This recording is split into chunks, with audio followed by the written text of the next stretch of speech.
وہ نا امید نہیں ہیں اور کہتی ہیں کہ نا امید نہیں ہونا. کیا کبھی فرعون کی, یزید کی, ان لوگوں کی جیت ہوئی ہے؟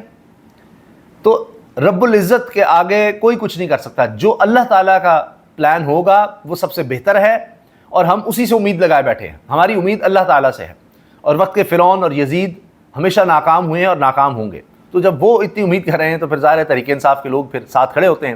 آج اندر بھی لوگ موجود تھے, پارلیمنٹرین بھی تھے, کارکن بھی تھے, ہر دفعہ آ کر ماحول بناتے ہیں. خبر یہی ہوتی ہے جو میں آپ سے جس طرح ڈسکس کر رہا ہوں, جتنے رپورٹرز ہیں عدالت کے وہ یہی خبر ڈسکس کریں گے. سیاست میں یہی, ہر طرف کنٹرولڈ میڈیا پر یہی خبر مجبوراً, کچھ اور ہے نہیں. اور ابھی جو چیزیں آنے والی ہیں, جو اس حکومت کے سکینڈل, یہ 400 ارب کا, یہ 5000 ارب روپے کا سرکولر ڈیٹ, بھارت نے پانی بند کر دیا ہوا ہے, پانی کی شدید کمی ہو چکی ہے. اور جو جنگ ہم بھارت سے میدان میں جیت گئے تھے وہ ہم یہاں پر ہار رہے ہیں عدم استحکام کی وجہ سے. قومی یکجہتی کو جو تار تار کیا جا رہا ہے ان حالات میں جو آپ کے سامنے سارا کچھ, اس کی وجہ سے ہم یہاں پر صحافت میں ہار رہے ہیں. ہم انسانی حقوق میں, حامد میر صاحب نے کالم لکھا ہے اس پر, ہو سکا تو ہم آگے تفصیل سے بات کریں گے. صحافت کے اصولوں پر, جمہوریت, آزادی اظہار, شخصی آزادی, بنیادی انسانی حقوق, نظام انصاف, اس سب میں ہم پیچھے ہیں. ہر چیز میں ہم پیچھے ہیں اور بہت پیچھے ہیں. بھارت سے موازنہ کر لیں, معیشت میں بھی, ہر چیز میں. وہ تو میدان جنگ میں ہم نے الحمدللہ کے فضل سے فتح سمیٹی, مگر یہ جو ہے وہ جنگ ہمیشہ تو نہیں جاری, چند دن کی وہ جنگ تھی, اللہ نے فتح دی. اب اصل تو یہ ہے کہ آپ نے خود مضبوط ہونا ہے. اس طرف کوئی دھیان نہیں ہے, اس طرف پکڑ دھکڑ ہے.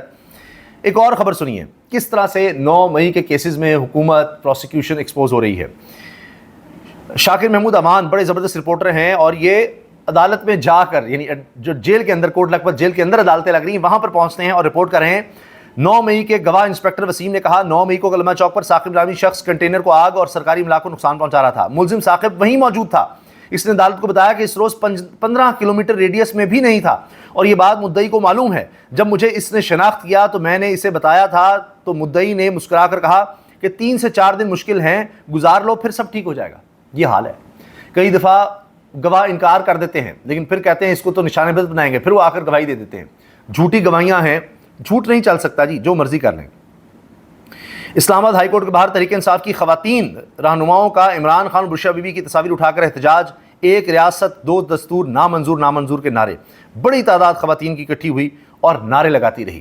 خواتین بھی اس میں نظر آ رہی ہیں. پھر جی سندھ ہائی کورٹ کے باہر عمران خان سے اظہار یکجہتی کے لیے پہنچے کارکن اور حلیم عادل شیخ. وہاں پر پی ٹی آئی سندھ کے صدر حلیم عادل شیخ کو گردن سے دبوچ کر گرفتار کرنے کی کوشش ہو رہی تھی اور وہاں پر پھر کارکنوں نے بیچ میں آ کر, وکلاء نے بیچ میں آ کر چھڑانے کی کوشش کی کہ وہ اپنا ایک جمہوری حق استعمال کریں, وہ بھی نہیں کرنے دیا جا رہا. پھر دیکھیے عمران خان اور بشرا بی بی کی سزا معطلی کی درخواست, 5 ماہ سے دائر درخواست پر جواب دینے کے لیے نیب نے مزید مہلت مانگ لی. اسلام آباد ہائی کورٹ بھی نیب کی استدعا فوری قبول کر کے کہا سماعت عید کے بعد تک ملتوی. پھر چھٹیاں آگے, پھر آگے چلے جائیں. سب کو نظر آ رہا ہے کیا ہو رہا ہے. بعض اوقات یہ ہوتا ہے کہ آپ لوگوں کے لیے, ملک کے لیے, جس طرح نیلسن منڈیلا ہے, لوگوں کو شعور دینے کے لیے وہ 27 سال اس نے جیل کاٹی. بہت سے کام ایسے ہوتے ہیں آپ جیل سے باہر نہیں کر سکتے, جیل میں رہ کر کرتے ہیں. اور عمران خان کو جتنا عرصہ جیل میں رکھ لیں گے کیا کر لیں گے, اس کی مقبولیت اتنی بڑھے گی. اب سمجھ نہیں آ رہی کہ پھر کرنا کیا ہے. جعلی جھوٹے مقدمے ہیں, ان کو کس طرح سے چلانا ہے. لگا ہی نہیں رہے, لگتے ہیں تو کیس فارغ ہو جاتے ہیں. ساری توجہ اسی طرف ہے اور وہاں پر بھارت آپ کا پانی بند کر بیٹھا ہے اور اس کی کوئی اسٹریٹجی سمجھ نہیں آ رہی کہ کرنا کیا ہے. سارا فوکس اس طرف ہے کہ خان کی کیس نہ لگے, نیب کو اس طرف لگایا ہوا ہے, سارے اداروں کو, پولیس کو, سب حکومت کا سارا فوکس ہی اس طرف ہے. اب صرف یہ کہ جی عمران خان کہیں رہا نہ ہو جائے, اس طرف توجہ ہے. اسلام آباد ہائی کورٹ کے باہر وزیر اعظم عمران خان کے نعرے بلند, دفعہ 804 نافذ. یہ لوگ لکھ رہے ہیں جی, تحریک انصاف لوگ کہہ رہے ہیں دفعہ 804 نافذ ہو گئی.